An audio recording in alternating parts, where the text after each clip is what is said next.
So let's talk a little bit about the mistakes that I see home stagers making.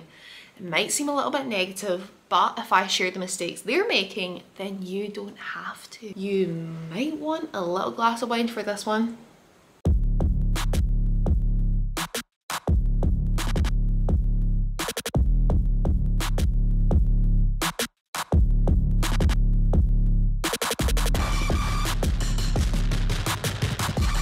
So let's talk about the mistakes funny that when I'm saying mistakes, I actually make a mistake. So the first thing that I see people do is, number one, price too high, or they price too low. Now, how do you know that your pricing is perfect? Now, let's take yourselves at the lower end of the scale first. How do you know if your pricing is too cheap? If you are giving out quotes and you're instantly getting yes, yes, yes, yes, yes, let's go ahead, it's probably because your prices are too low, everyone else is a whole lot more expensive. So if it's yeses everywhere, don't worry, it's a great way to build up your portfolio, but you're also missing out on the business. Now, if you're on the high end of the scale, you're pricing too high, it's likely because you're trying to cover the cost of your kit within that stage. Now, this is really based on my theory of how to build a home staging business with no startup funds. If you've not yet seen that business model, then I'm going to link that video in the description below and also here. But the thing is, if you price yourself out the market, you're never going to get a client. So if you need to cover the cost of that kit within that stage, then my suggestion is to buy cheaper. You're getting constant no's left, right, and center. It could be because you're overpriced. Ever heard that saying, jack of all trades, master of none? Well, number two, you're offering too many services. You are the SAHMO queen, you're also the staging for sale queen, decluttering queen, you are the occupied. Let's take it all back. Let's offer one service, build a portfolio within that service and become the master of that.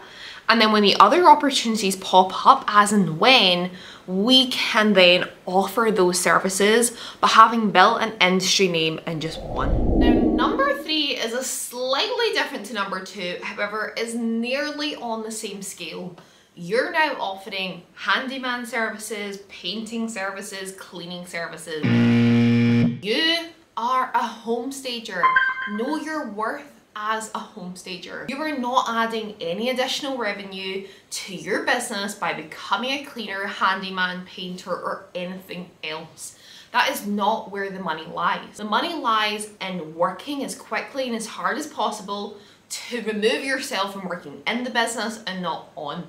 The more cleaning you do, the more painting you do, the more handyman services you do, the less likely you are to scale your company. So say no to your client.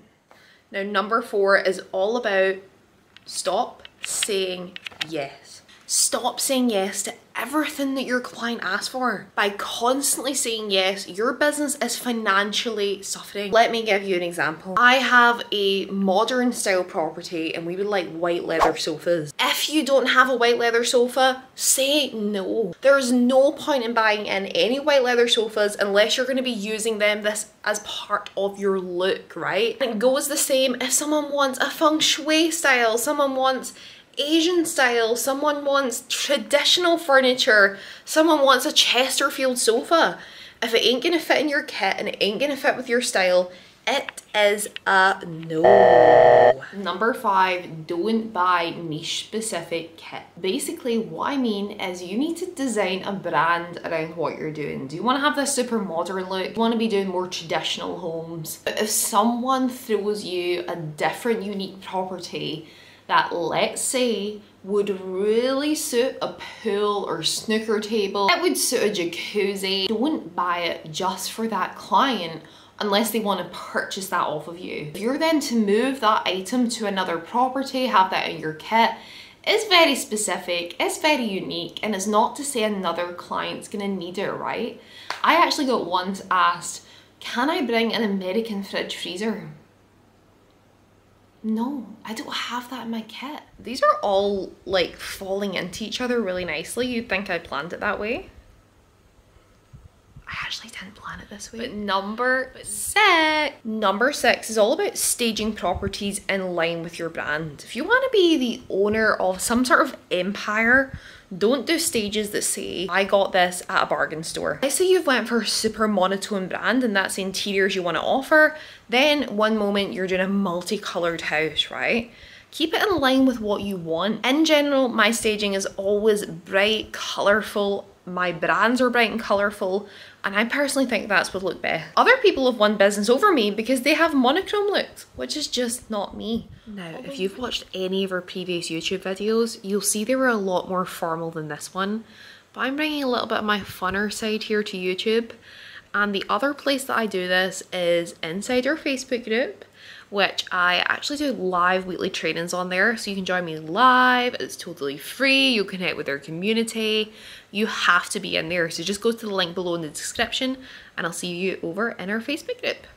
Also, isn't this just such a flattering angle? So I just shared with you that we're changing up the look of our YouTube videos and everything we're doing to be a lot more casual and relatable. Before they were a little bit too professional, not in terms of quality, but in terms of how I was sitting. A little bit rehearsed, a little bit scripted, whereas now I'm just letting it all flow out, all these years of knowledge, right?